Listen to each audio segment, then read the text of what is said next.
আর চিকেনের একটু অন্যরকম কিছু করে খাওয়াবে। অন্যরকম মানে? একটু ঝাল ঝাল, একটু ডিফারেন্ট কিছু। চিকেন ভর্তা খাবে? ঠিক আছে, তাহলে রান্নাটা শুরু করি। চিকেন ভর্তা বানানোর জন্য আমি এখানে চিকেনের লেগ পিস নিয়েছি 750 গ্রাম। সেটাকে ভালো করে ধুয়ে পরিষ্কার করে রেখেছি। এবার কড়ার মধ্যে বেশ খানিকটা জল দিয়ে দিলাম গোলমরিচ, লবঙ্গ, আর দিয়ে দিলাম আদা রসুন পেস্ট আর সামান্য নুন।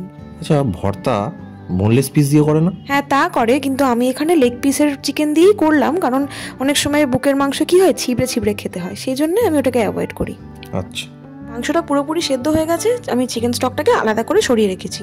এবার দুটো কাঁটা চামচের সাহায্যে হাড় থেকে মাংসটাকে ভালোভাবে ছাড়িয়ে নিলাম। এবার কড়াই একটু সাদা তেল গরম করে নিয়েছি, তার মধ্যে দিয়ে দিচ্ছি 2 চামচ ঘি। তারপর দিয়ে দিচ্ছি এর মধ্যে পেঁয়াজ কুচি। এখানে আমি পেঁয়াজ দুরকমভাবে ব্যবহার করেছি, পেঁয়াজ কুচিও দিয়েছি, আবার পেঁয়াজ বাটাও দিয়েছি।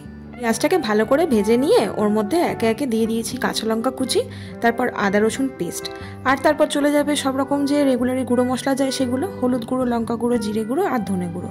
এটাকে ততক্ষণ অবধি নাড়তে হবে যতক্ষণ না কাঁচা গন্ধ এর মধ্যে থেকে চলে যায়।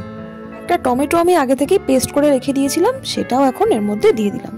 ভালো করে নেড়ে চেড়ে নিতে হবে। তারপর যে চিকেন স্টকটা তুলে রেখেছিলাম সেখান থেকে অর্ধেক চিকেন স্টক এখন দিয়ে দেবো।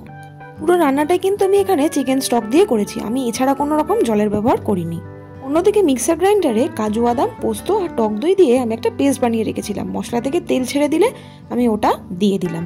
কি মশলার সাথে এটাকে খুব ভালো করে মিশিয়ে নিতে হবে, আর এই টাইমে যেন গ্যাসের ফ্লেম একদম লো থাকে সেটা খেয়াল রাখতে হবে।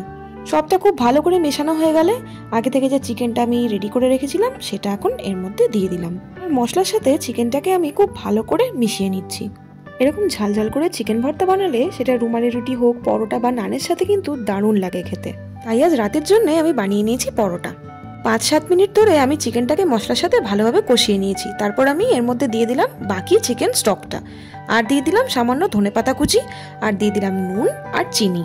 কয়েকটা ডিম আমি আগে থেকেই সেদ্ধ করে রেখেছিলাম, সেগুলো ভালো করে টুকরো করে নিলাম, আর তারপর এই ভর্তার মধ্যে মিশিয়ে দিলাম। চিকেন ভর্তাটা কিন্তু আমি মোগলাই স্টাইলে করেছি, সেই জন্য আমি গোলাপ জল, কেওড়ার জল এর মধ্যে মিশিয়ে নিয়েছি। অনেকেই কেওড়া জল, গোলাপ জলের উগ্রগন্ধ একদম পছন্দ করেন না, তারা কিন্তু এটাকে কমপ্লিটলি অ্যাভয়েড করতে পারেন, তাতে স্বাদ কিচ্ছু কমবে না। তারপর এর মধ্যে দিয়ে দিলাম সামান্য কাসুরি মেথি।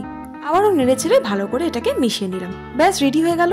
ওপর থেকে একটু ফ্রেশ ক্রিম, ধনেপাতা কুচি আর ডিম দিয়ে এটাকে গার্নিশ করে নিয়েছি।